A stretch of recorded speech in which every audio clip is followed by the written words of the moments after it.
Hi, it's Christina with the Sisyphean Journal, and as I've said before, I really don't have a whole lot of options for how to react because I don't still have my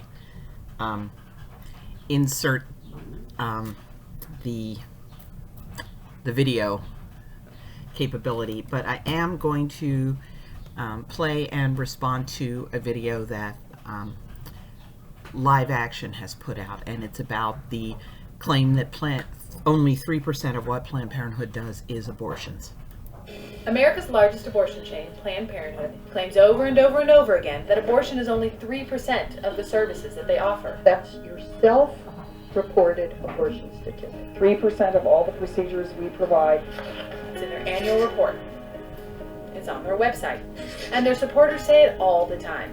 And abortions only comprise 3% of Planned Parenthood's health services. Abortion services only account for about 3%. Because only 3% of what Planned Parenthood does is abortions. 3% of patients visit Planned Parenthood for a safe and legal abortion.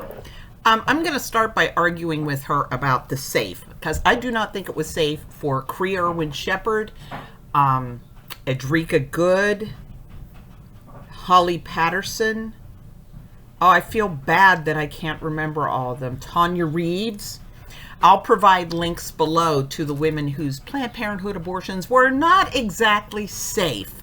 They were fatal for the woman. I mean, they're supposed to be fatal for the baby, but they were fatal for the woman as well. Here's why that statistic is completely bogus, and why the senior editor of the online magazine Slate said that the 3% stat was the, quote, most meaningless abortion statistic ever, and why the Whoa, Slate is very, very left-wing, so this is not like National Right to Life is saying this. Washington Post fact checker gave Planned Parenthood's 3% statistic 3 Pinocchios, marking it as, quote, very misleading. Let's look at the numbers. According to their own annual report, Planned Parenthood commits over 300,000 abortions per year.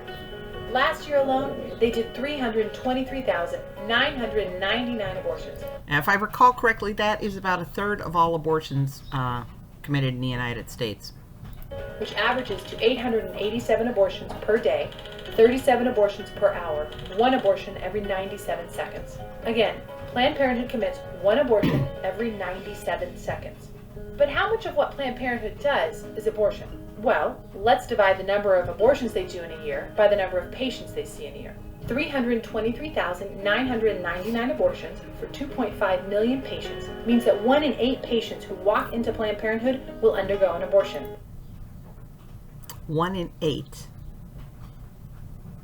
Not 1 in 33, Elizabeth Warren, 1 in 8.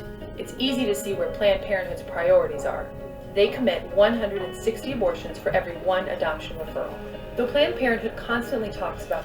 The other thing is Planned Parenthood employees, former employees, have admitted that they will count it as an adoption referral if a woman calls and they tell her to Google, an adoption referral, if the idea of adoption even comes up. If a woman calls and asks about adoption and they tell her to Google it, they will count that as an adoption referral. Kind of like counting COVID deaths.